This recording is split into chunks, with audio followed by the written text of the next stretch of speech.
Hello everybody, Boodlyneck here, and it's time for another Mods of the Week. We have a very special shout out this week. I hosted a mod concept contest on my Discord, and the winner was ZipFox. They came up with a very cool idea. So I want to give a very big thank you to ZipFox for watching, commenting, subscribing, and for taking part in that contest and sharing your idea. Alright, we have 10 fantastic mods to go over. Let's get to them. Macaw's Fences and Walls is a Forge mod that brings new fences and walls to Minecraft. There are currently 4 different styles of fences with all the different wood variants for each style. It also brings some new fence gates and some new modern walls and walls with railings. As always, everything looks fantastic and you just can't go wrong with any of Macaw's mods. Stoneholm is a fabric mod that introduces new underground villager settlements resembling strongholds. These sprawling mazes are all unique in design and features, so you won't uncover all this mod has to offer in the first underground village that you find. It's always nice to get new structures to explore, and these would make amazing starter bases. They don't have a lot of mobs like most other structures added by other mods, and villager trading is pretty much good to go. I think the developers were pretty clever to keep the style of strongholds. They've managed to keep a very vanilla feel, while adding a completely new experience to the game. And to me, it just makes sense. If you live in a world where strongholds exist, it seems like there should be other structures that resemble them somehow. Tiny Redstone is a Forge mod that adds tiny redstone components that you can use to build redstone panels. Each panel can hold up to 64 components on an 8x8 grid. All the tiny components behave just like their full-size counterparts, with the exception of redstone dust, which I think behaves in a nicer way, allowing you to set exactly which paths you want the signal sent. And once you've taken the time to build a handy circuit board, you can save it on a blueprint and easily rebuild it anytime you want, as long as you have all the required components in your inventory. Buzzy Drones is a Forge mod that adds B-shaped drones to move your items around. Currently, there are 2 types of drones, Basic and Pickup. Basic drones will look for source stations to gather items from and deliver them to target stations, which can have an item as a filter, by the way. And pickup drones will look for items on the ground rather than at a source station. These deliver items to target stations also, and the drones will find the best station to go to on their own. So if you have one that has an item filter, they'll try to take the item to that one first. If there isn't room, then they'll take it to an unfiltered one. And the third type of station added by this mod is the idle station. If drones don't have anything to do, as you can see over there, they'll just kind of buzz around the idle station. If you don't place an idle station, drones will just stop moving when they're out of stuff to do. This mod isn't meant to be more efficient than pipes or conveyor belts. This is just supposed to be a fun way to move items around in your world. Upgraded Enderchest is a fabric mod that adds 2 new upgraded versions of Enderchests. The spatial chest is simply a bigger version of the ender chest with double the storage. And if you blow up a spatial chest using a charged creeper, you get a rift chest. These are locked to the player that placed them down. And anyone that tries to access this chest is going to access that player's ender chest as long as that player's online. Notice that the rift chest is a normal sized ender chest though.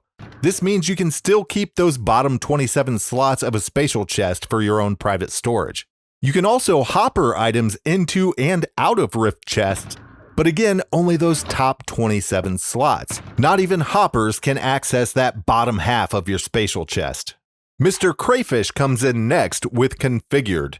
This is a Forge 1.16 mod that makes editing configuration files much easier. This mod automatically creates a config menu for any mods installed that use Forge's config system. It lays everything out for you in an easy to read and easy to understand GUI.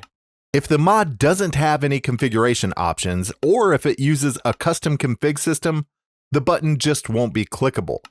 This could easily become a must-have mod just like JEI and Hwyla that just belongs in every pack. Easy Magic is a Forge mod that aims to improve the enchanting table in a few helpful ways. First, they've added an inventory to the enchanting table so it can hold items when you're done enchanting. And since it can hold items, they've made a nice animation to show the items that it's currently holding. They've also made it easier to re-roll the enchantments that you're going to get by simply picking the item up and placing it back down. And by default, this next feature is turned off, but you can opt to turn on a feature that will show all of the enchantments that you're going to get, not just the first one. They've also allowed for some things to be placed between the enchanting table and the bookshelves without lowering your max enchant, like torches, grass, and water. They've added a config option to set the amount of bookshelves required for a max enchant. You can also hopper items into and out of enchanting tables, and you can take a comparator output from them. And finally, it's not really an enchanting table feature, but you can repair anvils using iron ingots or iron blocks. We have 2 mods this week from Team Aurora, and the first one is Abundance. This is a forge mod that adds the lavender fields and lavender forest biomes. These are filled with jacaranda and redbud trees, along with some nice new flowers. It adds everything you would expect for the new types of wood, like planks, fences, doors, and chests. This mod also replaces the regular cactus and badlands biomes with saguaro cactus. You can also brew a couple new potions using some of the new flora that's added. The saguaro sprout can brew potions of succumbing, which will poison you a little whenever you take damage, and lavender can be brewed into supporting potions, which have different effects on different creatures. They give animals regeneration, neutral mobs strength, and monsters resistance. And finally, this mod adds a couple new types of food and lavender tea, which also gives that same supportive effect. And the second mod by Team Aurora is the Bayou Blues mod. This adds the Bayou biome, which is a new biome that's inspired by the swamps of Florida.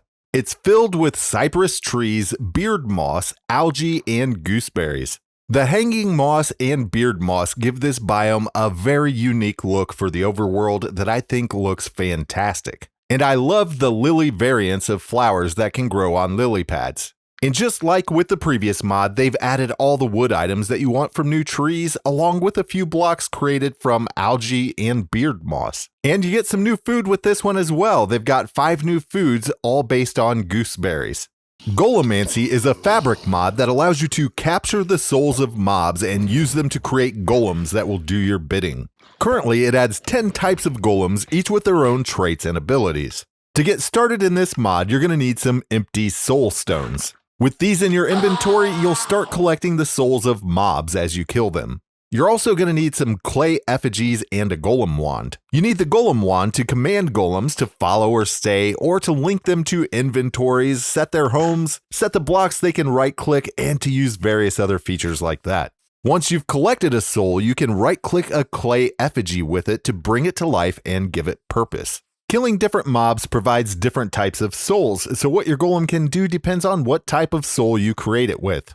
Endermen give covetous souls, and golems created with these will pick up items and put them in a linked inventory.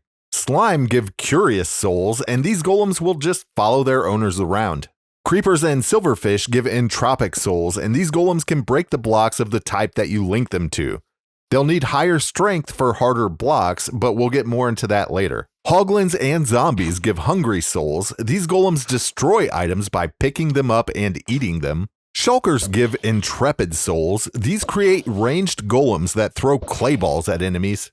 Blaze and Husk give parched souls. These golems can fill buckets and store them in a linked inventory.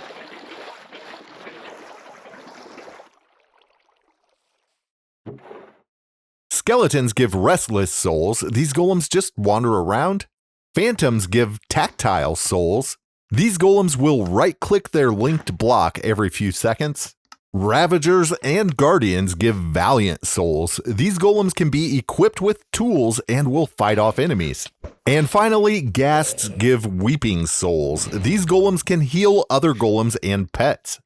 Now, if you want to get more technical and you want your golems to be the very best, you'll need to use the soul mirror to check the attributes of the souls that you have, and use the soul grafter to graft souls together in hopes of getting souls with superior stats, like higher strength to break harder blocks, like I mentioned earlier. This mod is already great, and they have plans to add more cool features, like random mutations to create otherwise unobtainable golems, new golem models, and more advanced golem types. And that makes 10. 10 mods go so fast, it's unbelievable. I want to thank you guys for watching and for sticking around to the very end. I need to give an extra big thank you to my Patreon supporters. Their names are up on the screen right now. I hope you all enjoyed this video. I had a fantastic time making it. If you did like the video, you know what to do. Hit that like button down below. Subscribe if you haven't subscribed yet. Keep playing, keep having fun. We will see you guys next time.